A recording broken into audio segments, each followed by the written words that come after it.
Bonjour, je m'appelle Hubert Sassi, je suis directeur général d'Éducalcool et même si au moment où vous m'écoutez, je suis à Winnipeg, par la magie de la technologie, je parviens à être parmi vous.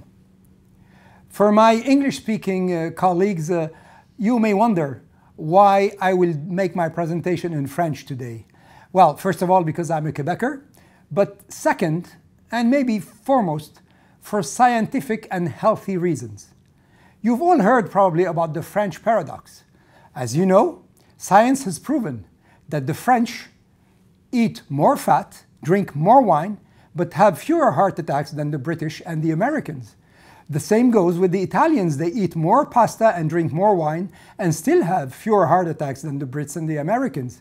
And the Japanese, they eat much more fish and drink much more sake, but still have fewer heart attacks than the Brits and the Americans. And you all know about the undisputable scientific conclusion. You can eat or drink whatever you want. It's speaking English that kills you. Well, I'm gonna switch then to French.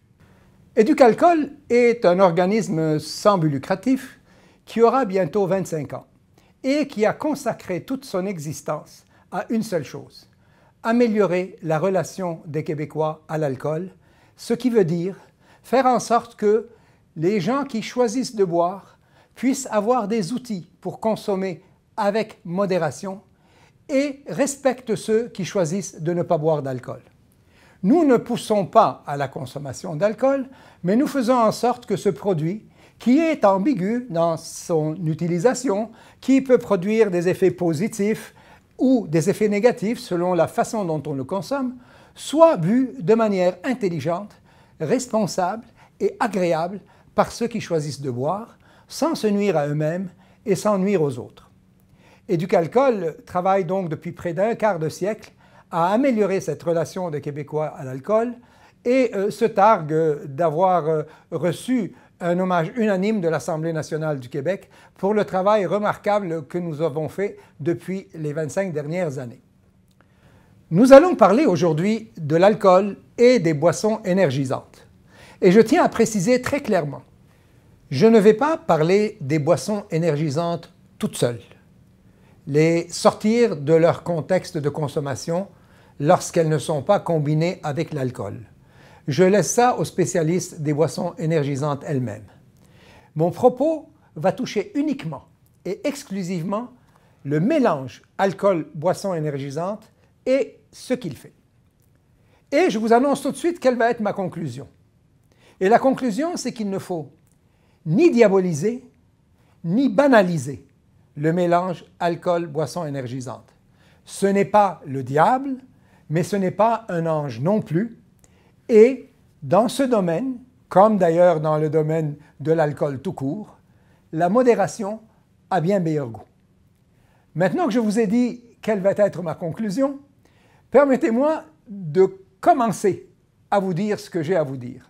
Puisque, comme le disait le célèbre politicien Réal Cahouette, avant de parler, j'aimerais dire quelque chose. C'est exactement ce que j'ai fait. L'alcool et les boissons énergisantes ont développé entre eux des relations amour-haine qui existent depuis toujours. Pas avec les boissons énergisantes en tant que telles, mais avec une des composantes majeures des boissons énergisantes, qui est la caféine. Parce qu'au fond, une boisson énergisante, c'est quoi? Beaucoup de sucre, un peu de taurine et beaucoup de caféine avec de l'eau. Alors, depuis toujours, ce n'est pas au 21e siècle qu'on a commencé à mélanger la caféine et l'alcool. Les cafés brésiliens, c'est quoi? C'est un mélange d'alcool et de café. Le café irlandais, le Irish coffee, qu'est-ce que c'est? C'est un mélange d'alcool avec de la caféine. Donc, depuis très très très longtemps dans l'histoire des différents peuples, on a eu tendance à mélanger alcool et caféine, et donc stimulant avec l'alcool qui est un dépresseur. Ce mélange stimulant-dépresseur, c'est exactement ce qui nous intéresse aujourd'hui. Pour nous, à Éducalcool, nous n'essayons pas vraiment de donner des leçons de morale aux gens, de leur dire « faites ceci, faites cela » ou « ne faites pas ci, ne faites pas ça ».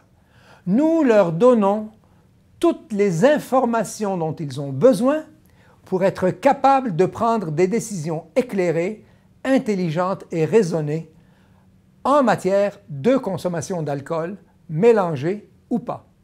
C'est pour ça que nous n'avons pas dit il ne faut absolument pas mélanger l'alcool et les boissons énergisantes, mais nous ne disons pas non plus il n'y a rien là, vous pouvez les mélanger autant que vous voulez et en boire autant que vous voulez, ça n'a pas de conséquences, ce n'est pas vrai.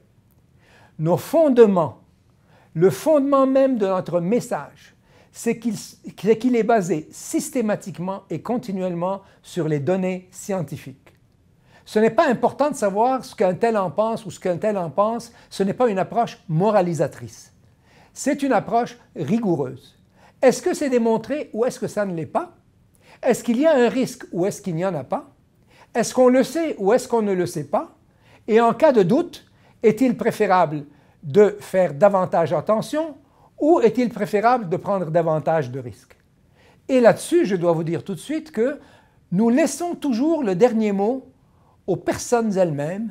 Chacun doit prendre les décisions qui lui conviennent le mieux, en notant évidemment qu'ils ne nuisent pas aux autres. Ainsi donc, l'approche d'Éducalcool, c'est voici l'information que vous devez savoir, voici ce que nous savons jusqu'ici, et il vous revient à vous de prendre vos décisions en meilleure connaissance de cause. Alors, que sait-on de l'alcool et des boissons énergisantes? Que pense-t-on de l'alcool et des boissons énergisantes? Et que craint-on de l'alcool et des boissons énergisantes, toujours lorsqu'ils sont mélangés? Eh bien voilà, à ce que nous savons, et nous savons aussi d'ailleurs que la science évolue et que ce qui est connu aujourd'hui et que l'on pense est exact aujourd'hui peut ne plus être valable dans 2 ou 3 ans. Et c'est pour ça, bien sûr, que notre discours doit évoluer. Mais que savons-nous aujourd'hui? Nous savons aujourd'hui d'abord et avant tout qu'il faut faire attention. Ce n'est pas un feu rouge, mais ce n'est pas non plus un feu vert, c'est un feu orange. Oui, mais, ou bien non, cependant.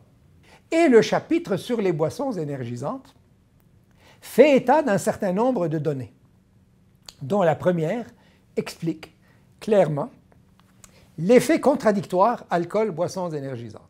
Alcool, dépresseur. Boissons énergisantes, stimulant.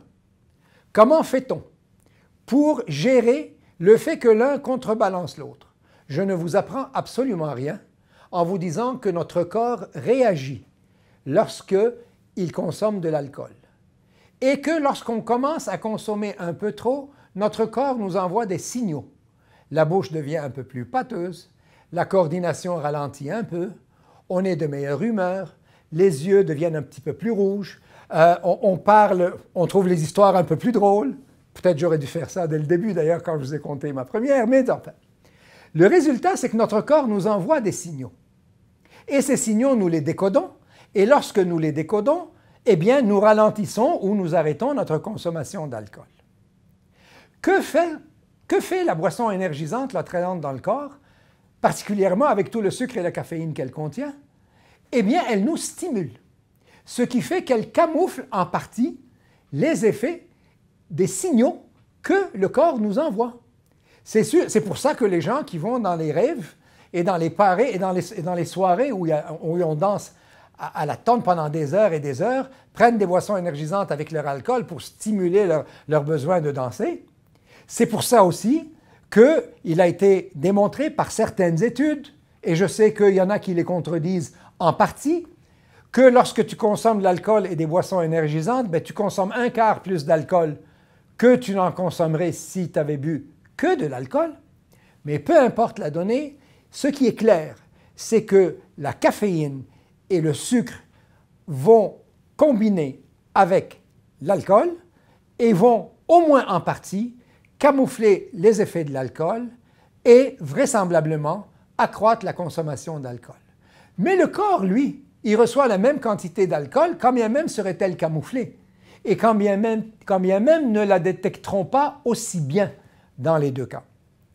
Et par conséquent, cette tendance à boire davantage d'alcool nous semble parfaitement logique, cohérente, et ce n'est pas sans raison que Santé Canada déconseille le mélange alcool-boisson énergisante.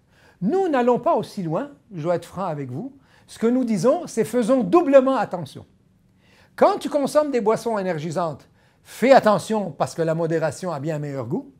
Quand tu consommes de l'alcool, fais attention parce que la modération a bien meilleur goût. Et quand tu consommes de l'alcool avec des boissons énergisantes, fais 2 fois plus attention parce que la modération a 2 fois bien meilleur goût. Et c'est pour ça qu'Éducalcool a mené 2 types de campagnes différentes. La première qui vise les adultes, la seconde qui vise davantage les jeunes.